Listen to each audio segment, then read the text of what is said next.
A doutora Lívia Gravina está aqui comigo, médica oncologista, idealizadora da Dona Saúde Integrada. Viajada ela, voltou recentemente, cheia de informação. Bom dia, prazer te receber aqui. Bom dia, Aline. É uma honra sempre estar aqui. É sempre gostoso o nosso papo. E eu estou à disposição. Vamos lá, vamos conversar, vamos fazer esse sol raiar. Vamos. Ai, meu Deus do céu. Já começo perguntando isso. É importante tomar sol? É importante tomar sol. Na verdade, inclusive, a luz que entra, a primeira luz do dia que entra, né, através do nosso olhar, vai estimular, né, uma glândula, né, pineal chamada, e isso vai regular todo o nosso ciclo circadiano. Então, inclusive, a gente tem relatos de que lugares que a gente tem muito tempo nebuloso, mais nublado e chuvoso, a gente tem mais incidência de depressão, mais alteração dessas questões de ciclo circadiano.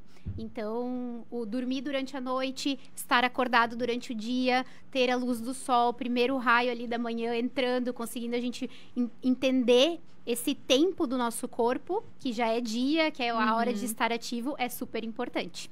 Regula muitos sistemas no nosso corpo. Quando a gente fala, depois a gente fala, vamos falar um pouquinho sobre a Dona, né? Mas a gente acaba falando da doutora Lívia sempre, e a gente lembra da oncologia, não tem como não, né? Acho que a gente quase chama a Lívia oncologista, assim, né? A gente vai para esse lugar de tantas pautas importantes que a gente gerou. Quando a gente fala sobre isso, a gente está falando de prevenção, de cuidar da saúde a fim de evitar doenças como um câncer? Tá dentro desse rol ou eu estou exagerando? Sempre. Eu entendo que cuidar e prevenir doenças crônicas, incluindo o câncer, que tem se tornado uma doença crônica, né? A gente tem dado mais tempo de vida aos pacientes, mas prevenir doenças crônicas, inclusive o câncer, o estilo de vida saudável é parte disso. Digamos assim, é a primeira coisa do checklist, né? A gente pode destrinchar esse estilo de vida saudável em vários tópicos, mas com certeza ele faz parte.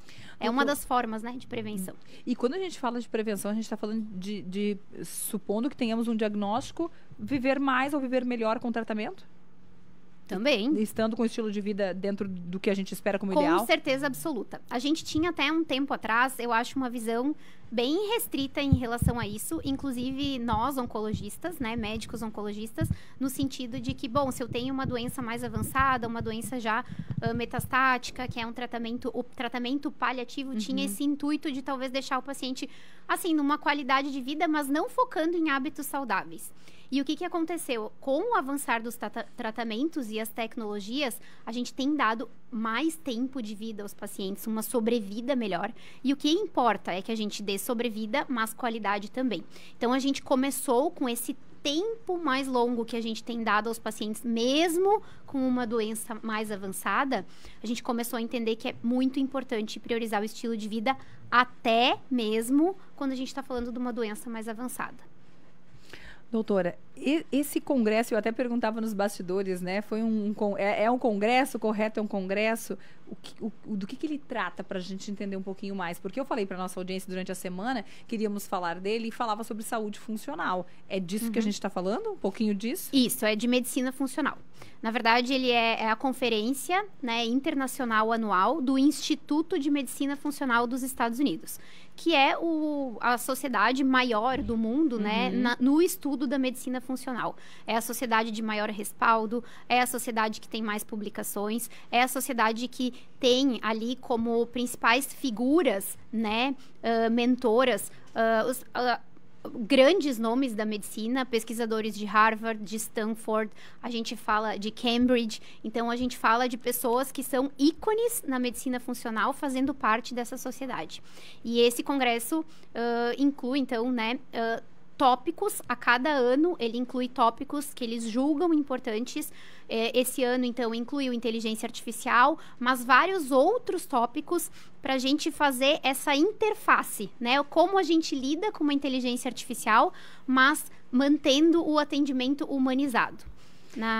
A medicina funcional, na verdade, ela é uma medicina, para definir, então, né, para o pessoal que está nos escutando, ela é uma medicina que o intuito dela é entender as raízes do problema.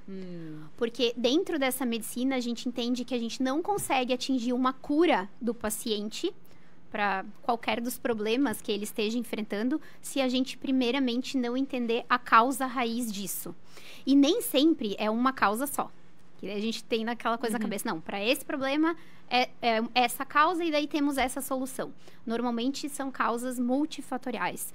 São gatilhos, a gente chama assim na medicina funcional, ao longo da vida do paciente, que fazem ele tender, então, a ter uma alteração orgânica, né? E muita gente pensa que a medicina funcional é a gente conversar com o paciente, só o atendimento mais humanizado, mas não.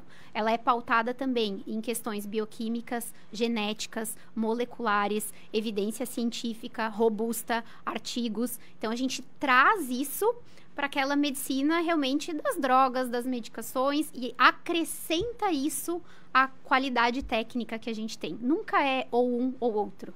É uma questão de aliar os cuidados. As duas vão juntas. As duas vão juntas, totalmente. Toda doença tem mais do que uma causa, então? Normalmente, sim. As doenças, a maioria delas é multifatorial. Então, não é aquela regra do alguém na família teve e eu tenho por isso. Então, somente por isso? Não, mesmo quando a gente tem um componente hereditário para alguma doença, seja ela uma demência, por exemplo, um risco aumentado de desenvolver Alzheimer, um risco aumentado para desenvolver determinado câncer com alguma mutação, eu vou ter a carga genética, mas eu também tenho gatilhos do meu estilo de vida que vão propiciar para que isso se desenvolva. Então, raramente é um gene mutado só que vai causar aquilo. Então, são a minoria, né, das doenças. Quais são esses gatilhos? Os gatilhos é realmente o que a gente está falando, é o estilo de vida.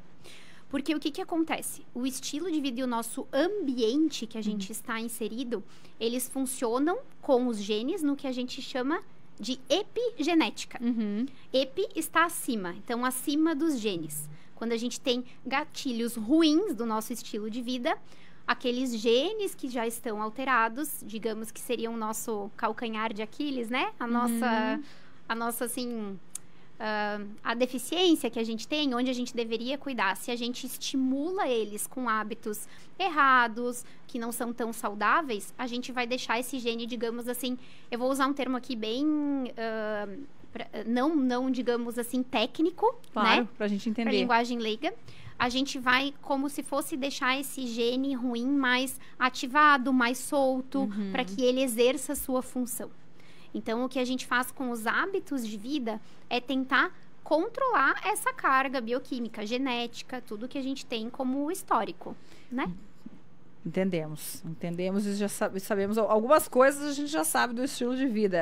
A gente só reluta, né? A gente reluta para fazer, para colocar em prática, mas a gente tá atento a isso. Nesse evento, nesse congresso, doutora, se eu te perguntasse assim, isso veio como a cereja do bolo de informação.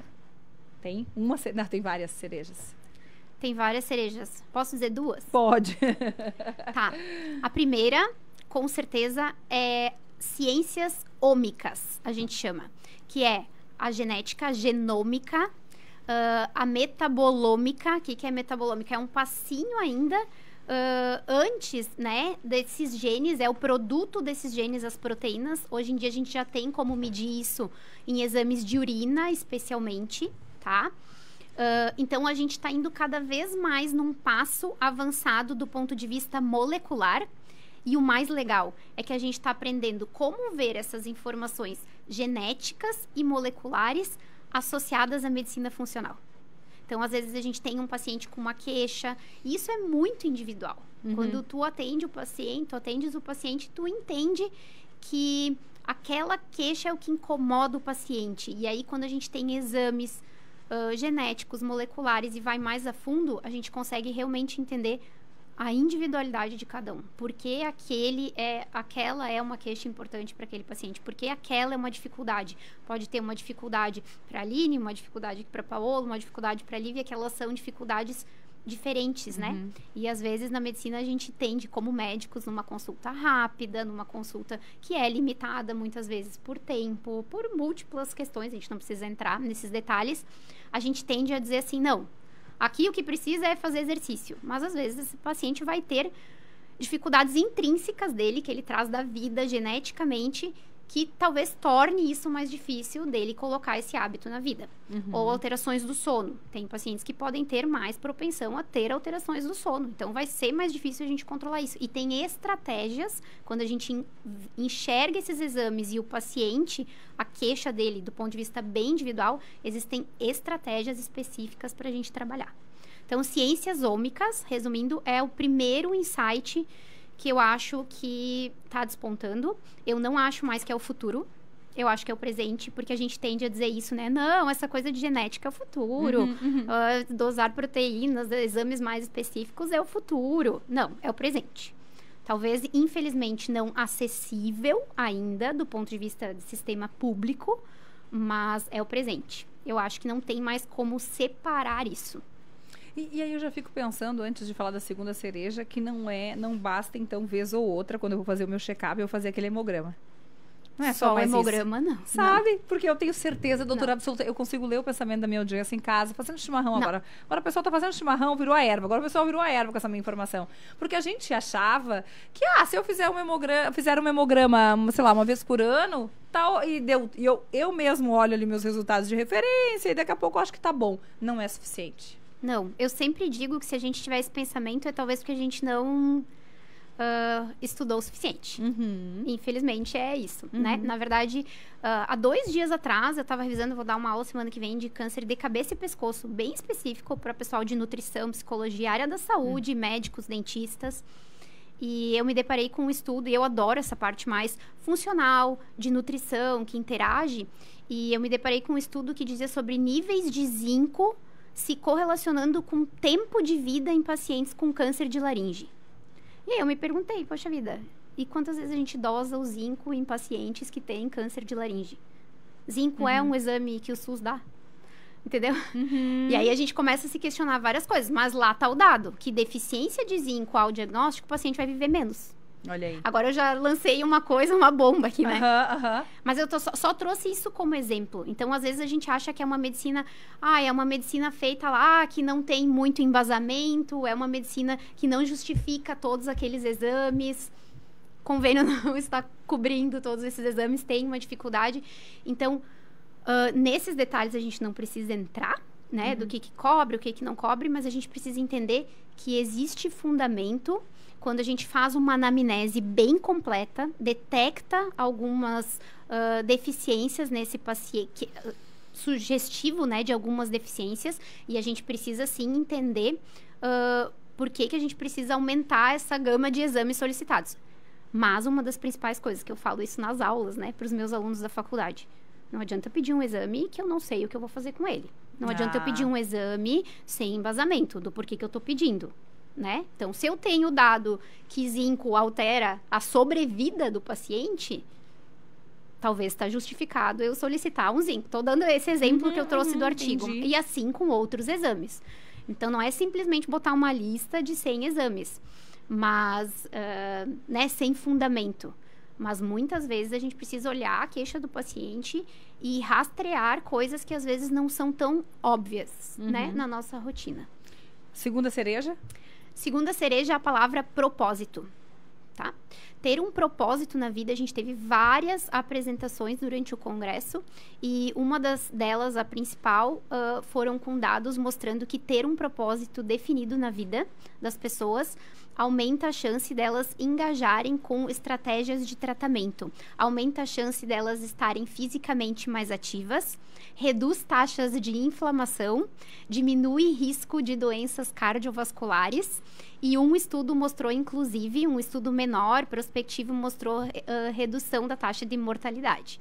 Então, quem tem um propósito de vida vai ser uma pessoa mais saudável, tende a ser uma pessoa mais saudável. Não precisamos nem seguir a entrevista, com essa nos despedimos, né? Porque, gente, não é possível que a gente fala tanto do propósito, qual é o teu propósito? Sabe que em sala de aula, nas disciplinas de comunicação, eu até pergunto, tá, mas hoje tu acordou com o propósito de comunicar o quê, por exemplo? Porque a palavra propósito, talvez nunca a gente falou tanto, mas parece que fica naquela coisa do idealizar para uma performance melhor, e não é só isso, gente. Não é só isso. Inclusive, no congresso, a gente teve algumas pautas mostrando como trabalhar o propósito durante a consulta.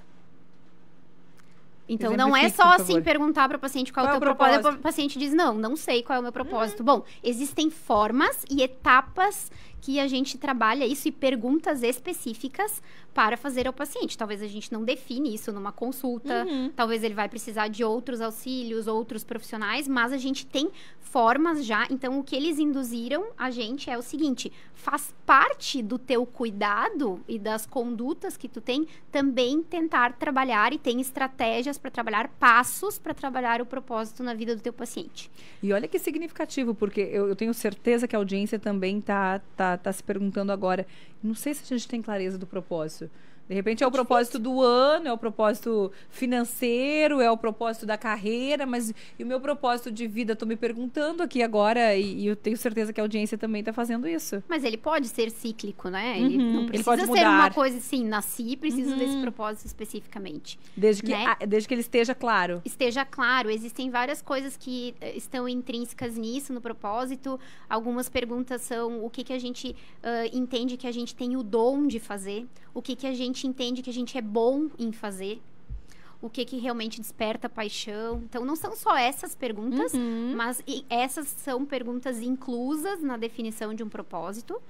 E aí, quem for aí psicóloga, enfim, pode ajudar mais, obviamente. Mas é uma definição bem importante para a questão de saúde. Olha só. É que, na verdade, é muito relacionado ao papel que a gente tem de exercer na sociedade. Então, o ser humano tem muito isso, né? Precisa ter uma sensação de pertencimento e precisa ter a sensação de ser útil. E o que eles correlacionam em muitos trabalhos é isso. Quando a gente perde a sensação de ser útil dentro da sociedade, talvez aí se percam algumas coisas de valorização, inclusive, da vida. E aí mais dificuldade de seguir um tratamento, de seguir um estilo de vida adequado, descuidar de si. Isso. Olha só, que curiosíssimo isso, gente. Tá todo mundo agora pensando, vai passar, pronto, abriu um duplex aqui, né? Porque vamos passar o final de semana todo pensando sobre isso. Aliás, essa seria a minha próxima pergunta. Por que a gente e eu comecei a entrevista falando sobre isso, por que na era da informação, que a gente tem tanta informação, imagina, doutora, não faz tanto tempo que talvez nós não teríamos um espaço de rádio para falar sobre isso, dessa forma que a gente está falando. Porque assim, não vamos tão longe, né, gente? Eu vou comemorar mês que vem, e espero que então não com torta, com outra coisa. Depois a gente fala um brócolis, talvez. 19 anos de rádio.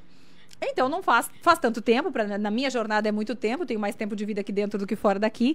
Mas, de todo modo, é recente. E no meu início de carreira, era raríssimo trazermos um oncologista para falar sobre isso aqui na rádio. Era assim, para tudo que a gente vai falar de câncer. E falar de uma doença gravíssima e a audiência, uma parte vai desligar o rádio, uma parte vai dizer que não quer ouvir. A gente sabia que era assim. Hoje a gente está aqui fazendo uma pauta leve e falando... E a gente, acho que a palavra câncer saiu uma vez aqui, né? Fora isso, ela não saiu, porque a gente está falando, né, de vida. Mas por que na era que a gente tem tanta informação, pauta acessível, a doutora vai para fora do país, garimpa um monte de informação, vem compartilhar com a audiência, por que a gente reluta tanto, então, em colocar em prática? Tu que tem essa vivência dia a dia com o teu paciente. Eu acho que muitas vezes, o que eu mais vejo quando os pacientes vêm na consulta pensando em hábitos preventivos, né? E a gente tem um plano bem legal que a gente trabalha com a parte nutrigenética, com o Nutri junto, né? E a gente faz toda essa conversa. Existe uma consulta que dura quase 3 horas dentro desse plano. E a gente conversa sobre essas coisas, inclusive sobre propósito e o que está alinhado, né, com as coisas do paciente. Eu acho que muito porque às vezes as pessoas querem acordar e mudar todos os hábitos de uma vez. E muitas vezes não tem um plano de prioridades, Aline. Porque...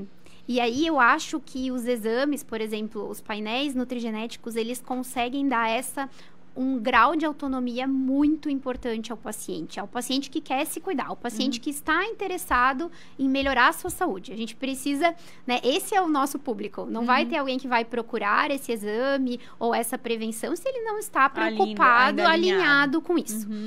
E muitas vezes as pessoas faltam a lista de prioridade. Então, por exemplo, quando a gente vê, esse paciente, o calcanhar de Aquiles desse paciente é mais o sono, a prioridade dele vai ser o sono.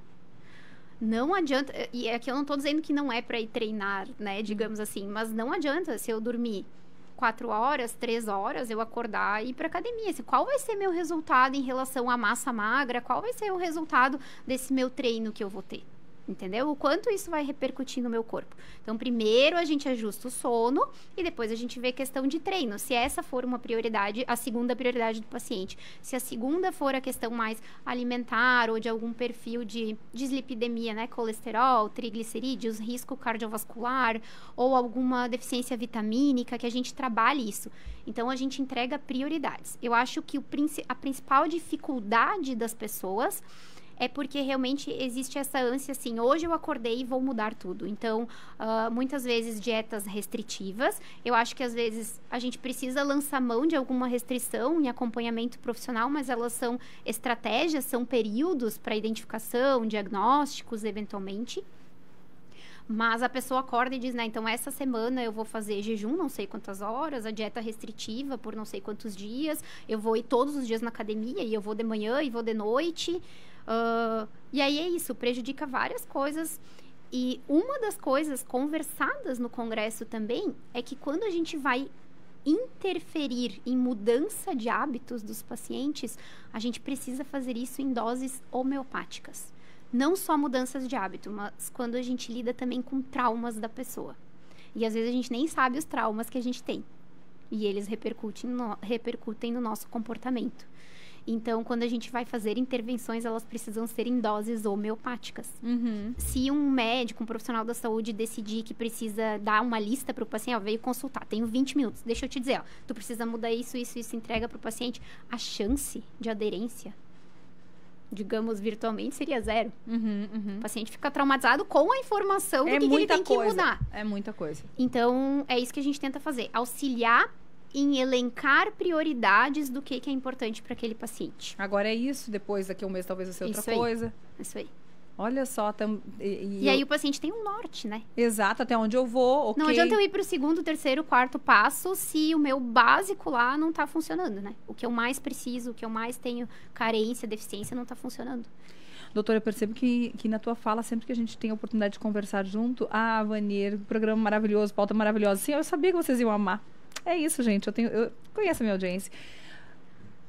Eu percebo que fala bastante sobre a nutrição. Lá na Donum, inclusive, tem essa proposta. Conta um pouquinho primeiro o que faz a Donum pra gente entender, pra contar pra nossa audiência, porque também eu tenho a sensação que às vezes a gente fala sobre toda essa tecnologia, sobre esses estudos, e parece que tá tão longe da gente, né? Isso. Não, e tá aqui, tem Lajeado essa possibilidade. Gostaria que falasse sobre isso.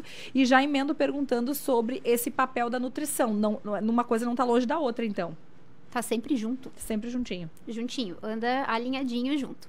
Então, a Donum, ela é uma clínica, né? A Donum Saúde Integrada é uma clínica que surgiu do meu anseio de tentar proporcionar, então, uma prevenção, mas uma prevenção de uma forma muito individualizada e realmente efetiva para os pacientes. Né? Então, a gente sabe que existem medidas de prevenção gerais na medicina, que é solicitação de exames, rastreamento, por exemplo, dentro da área da oncologia, né? Mas, quando a gente lança a mão de informações bem individualizadas, a gente consegue fazer uma prevenção focada naquilo que o paciente precisa. Então, voltando, as prioridades que a gente vai elencar quando a gente está vendo um paciente com seus painéis moleculares e genéticos, ela pode ser totalmente diferente do que se eu não tivesse esses exames. Então, isso precisa ficar bem claro. Qual a validade de aplicar esses exames? A validade é que eu vou enxergar a Aline no que ela precisa, a Lívia no que ela precisa, e as condutas podem ser totalmente diferentes. Na medicina tradicional, digamos, sem essa tecnologia, a gente diria, bom, a Aline, numa idade muito semelhante à da Lívia, elas são mulheres, elas precisam dessa prevenção. Tu realmente acha que a gente precisa de coisas iguais na prevenção, eu e tu? Provavelmente não. A gente tem rotinas diferentes, vai ter, né, horários diferentes, contextos diferentes, traumas diferentes. Então, a gente precisa olhar isso. Então, cada um não é uma receita de bolo mais. E eu entendo a medicina caminhando para esse lado cada vez mais. Então, a Donum surgiu da vontade de eu fazer prevenção nos meus pacientes. Basicamente, no início, porque eu via muitos casos avançados de câncer. E eu comecei, e principalmente em jovens da minha idade. Eu ainda vejo da minha idade, e agora, como eu tô mais velha, eu já vejo pacientes mais novos, infelizmente, do que eu. tá? E a gente está falando de pacientes na faixa dos 30 anos. 30, 35. A minha agenda de consulta, que é uma agenda grande, por exemplo, no hospital, varia ali entre 20 a 25 pacientes nos dias que eu estou atendendo e pelo menos 4 a 5 são abaixo de 40 anos, geralmente, tá? É muita gente. E aí isso me despertou uma coisa, bom, tem alguma coisa que a gente está fazendo que não tá legal, assim. Não é só a genética, não é só... Eu acho que é tudo junto. Uhum. Eu gosto muito dessa parte de molecular, então, juntando tudo isso, eu resolvi trazer para cá, para a região, essa parte de painéis genéticos e moleculares. Então, a gente trabalha com a questão de prevenção relacionada especificamente ao câncer e hereditariedade, risco da família, né, hereditário, herdado, relacionado ao câncer, essa parte eu faço, mas a gente tem programas também relacionados, então, à prevenção e nutrição em conjunto. Quando a gente fala dos painéis nutrigenéticos, a gente acha que é só comida, só alimentação, mas não é, esses painéis incluem perfil esportivo, inclusive, para performance de atletas, perfil cardiovascular, saúde cardiovascular, perfil de saúde mental, que a gente vê que tem impactado bastante, perfil de saúde hormonal, perfil de saúde do ponto de vista cutâneo, estético, então tem várias coisas que a gente consegue trabalhar. E aí pensar em uma prevenção olhando especificamente para aquele paciente. É uma forma de trabalho que a gente não tem, semelhante aqui na região. E eu diria, eu não sei se a gente tem no estado. E a gente tem uma equipe muito treinada e em constante atualização para atender isso. Então, a nossa pediatra, a doutora Simone, ela atende pequenos e a gente já aplica alguns painéis genéticos na saúde dos pequenos e muitas vezes até os pais querendo fazer. Então, a gente consegue entender todo o contexto da família. Alinhado à medicina toda funcional que ela trabalha. A gente tem a Eveline, constante evolução para a questão de nutrigenética. E eu vou para muito evento. Eu entendo que ela é uma das nutricionistas do Brasil que mais entende de nutrigenética. Então, a gente tem experiência com o pessoal de fora. Uhum. Eu estudo bastante a nutrigenética, além da parte oncológica. E a gente tem essa equipe alinhada para proporcionar essa medicina de precisão. Né? Mas... Essa medicina de precisão não necessariamente eu preciso ter identificado um problema de saúde para procurá-la, pelo contrário.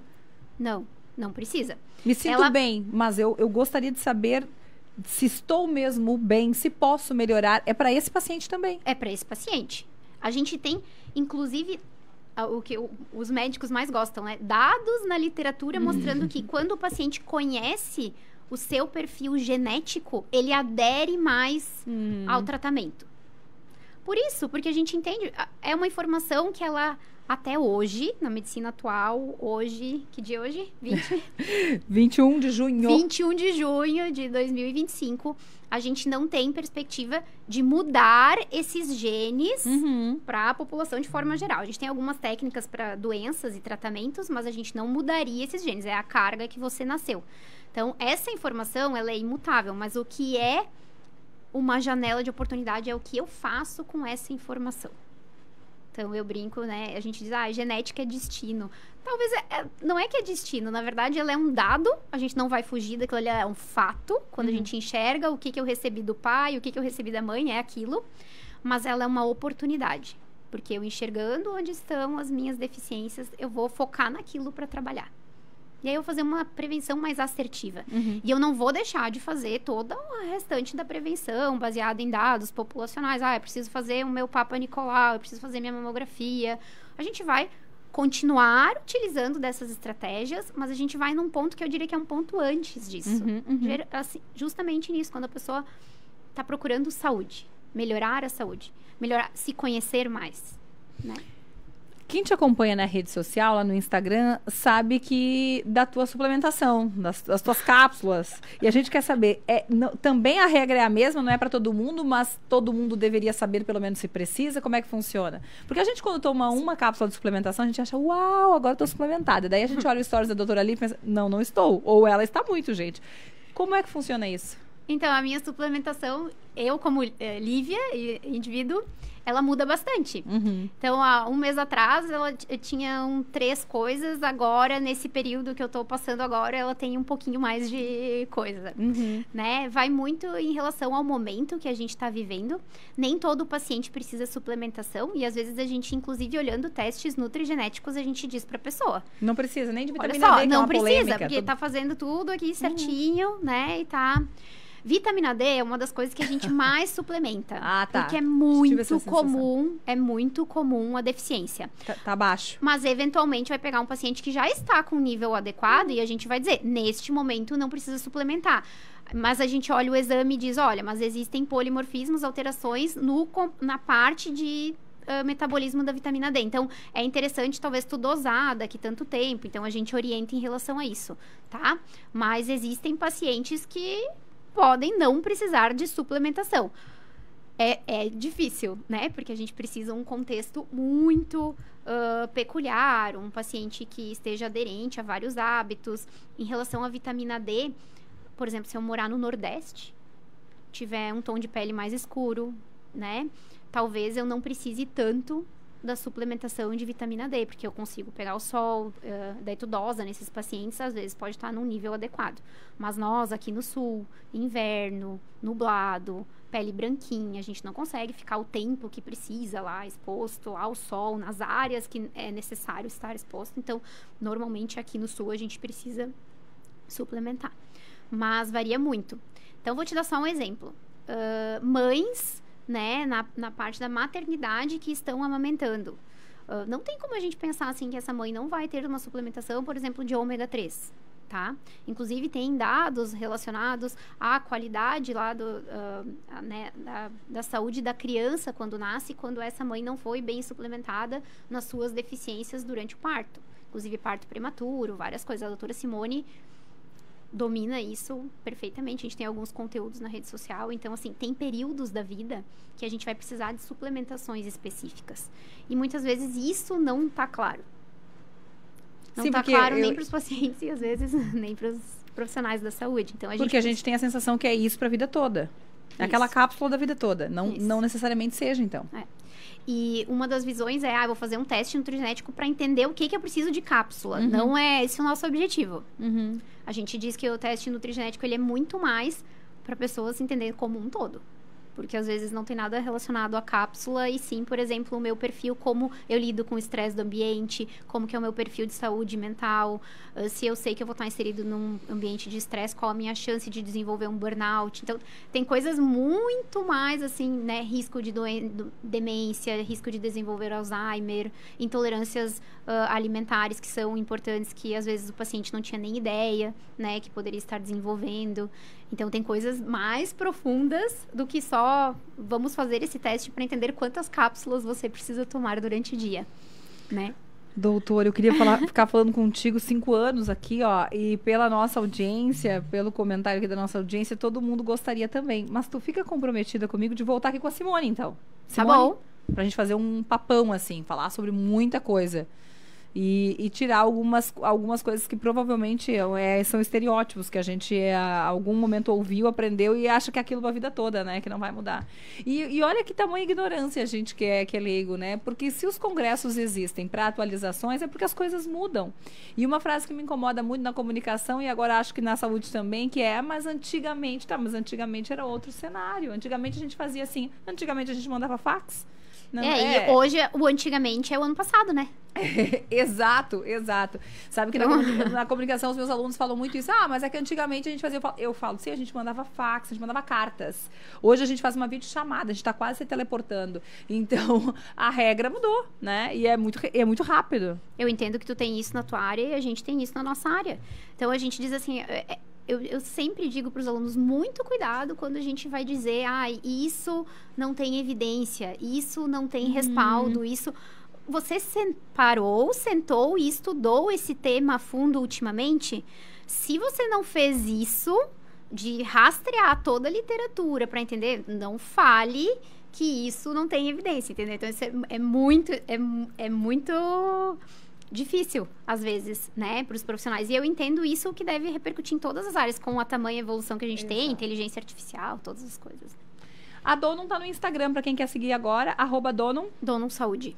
Donum Saúde. E a doutora Lívia também tá lá. Obrigada e até a próxima. Ai, muito obrigada, Aline. É um prazer sempre estar aqui. Uma honra. Foi muito feliz o nosso bate-papo. Vamos ver se tem sol agora. Vamos, pelo amor de Deus que ele apareça.